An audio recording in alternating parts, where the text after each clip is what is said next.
अस्सलाम वालेकुम students hopefully you are fine. आज का हमारा टॉपिक है the hollow of the three hills summary.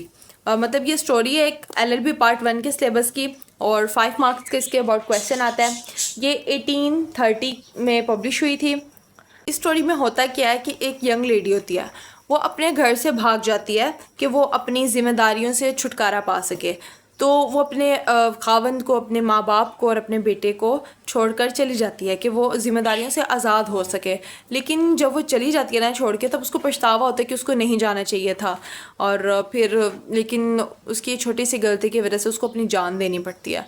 इसमें होता है कि जब वो चली जाती है तो फिर कुछ पहाड़ों वगैरह के दरमियान जाती है, तो वहाँ पर अपने मतलब ख़ानदान को बहुत याद कर रही होती है, उनको देखना चाहती है। उसको अपनी गलती का एहसास होता है कि फिर उसको नहीं छोड़ के आना चाहिए था। लेकिन बजाय इसके कि वो जाके सॉरी बोले, तो वो ऐसा नहीं करती कि सॉरी बोल के घर चली जाए, बल्कि इसके बदले में वो जान दे देती है अपनी।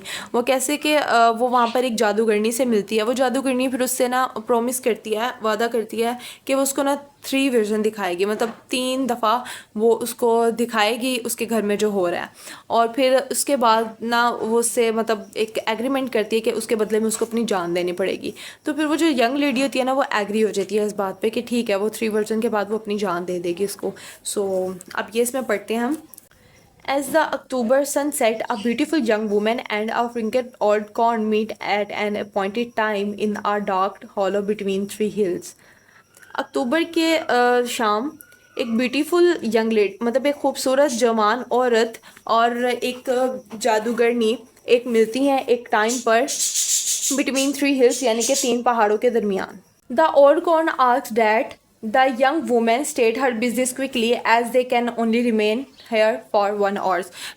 फिर जो जादूगरनी होती है वो औरत को कहती है कि वो यहाँ पर सिर्फ 1 घंटे के लिए और उसको अपना बिजनेस जो है जल्दी स्टार्ट करना है। The young women says that she is a stranger to his land but that is doesn't matter where she comes from. वो कहती है कि यहाँ पर वो एक अजनबी है इस लैंड पे, लेकिन इससे ये फ़र्क नहीं पड़ता कि वो कहाँ से आई है, क्योंकि she is here because she has lived her loves one. और वो यहाँ पर इसीलिए बिकॉज उसने अपने घर वालों को, बहुत से अपने प्यारों को छोड़ के आई है। And she is now cut off from them for ever, यानी कि वो उनको हमेशा के लिए छोड़ आई है, फॉर एवर के लिए। The old crone promise that the young women will receive the 3 information she seeks before the sunset. फिर जो जादूगरनी होती है ना, वो यंग वुमेन से प्रॉमिस करती है कि वो उसको 3 मतलब वर्जन दिखाएगी जो उनसे इन्फॉर्मेशन चाहती है अपने घर वालों के बारे में, उसके रिलेटेड सनसेट से पहले पहले। And the young woman agreed to do odd con bidding, even though doing so will certainly kill her. So फिर वह एग्री हो जाती है उसके बाद पर जादूगरनी की। उसने उसको कहा था कि वो 3 विजन दिखाने के बदले में ना उससे उसकी जान ले लेगी, लेकिन वो फिर एग्री हो जाती है। विद देयर एग्रीमेंट, उनके एग्रीमेंट के साथ, the young women lies with her head on the old crone knee. फिर एग्रीमेंट के साथ जो फिर यंग लेडी होती है ना, वो अपना सर झुका देती है ओल्ड कॉन के घुटनों तक ना। नेक्स्ट फिर इसके वर्जन स्टार्ट होते हैं फर्स्ट सीन में ये होता है कि the man and women speak sorrowfully of their missing daughter वो has shame dishonoured their family that will be prosecuted till death.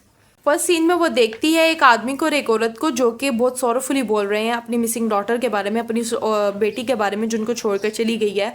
वो उसकी वजह से बहुत शेम्ड है, शर्मसार हैं, डिसऑनर्ड है, ना उम्मीद हुए हैं उससे।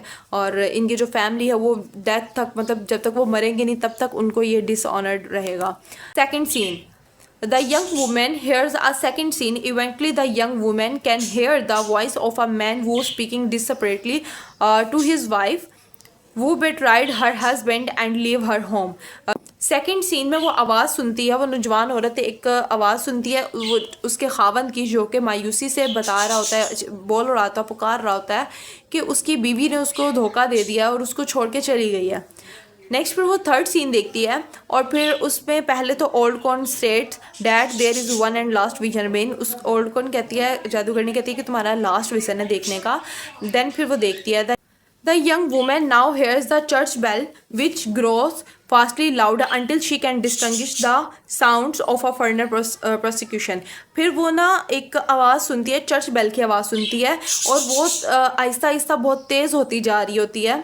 फिर ना यंग वुमेन जो होती है वो चर्च बेल की आवाज़ सुनती है और वो बहुत तेज़ी से तेज़ होती रहती है, और वो तब तक होती रहती है जब तक वो उसमें फ़र्क नहीं कर लेती। एक जनाजे के जुलूस में प्रोसिक्यूशन होता है, जुलूस फर्नल होता है जनाजा, ठीक है, और उस चर्च बेल में there are whispering of a daughter who leave her parents, of a wife who betray her husband, and a mother who left her children to die।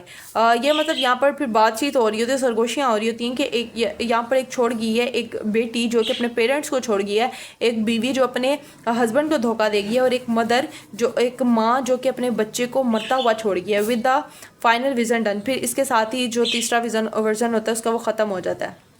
इसके तीनों विजन खत्म हो जाते हैं। Next, the old crone attempts to awaken the young women but she is no longer moving, she has died. फिर जो जादूगरनी होती है ना, वो उसको जगाने की कोशिश करती है यंग वुमेन को, लेकिन वो काफ़ी देर तक मूव नहीं होती है और वो मरी हुई होती है। मतलब जब वो उठती है ना तो देखती है वो मरी हुई होती है। फिर जो ओल्ड कॉन होती है वो चिढ़ जाती है। सो ये थी आज की स्टोरी। अगर कुछ समझ नहीं आया इसमें से वो आप लोग पूछ सकते हैं। और अल्लाह हाफिज़, टेक केयर, दुआ में याद रखिएगा।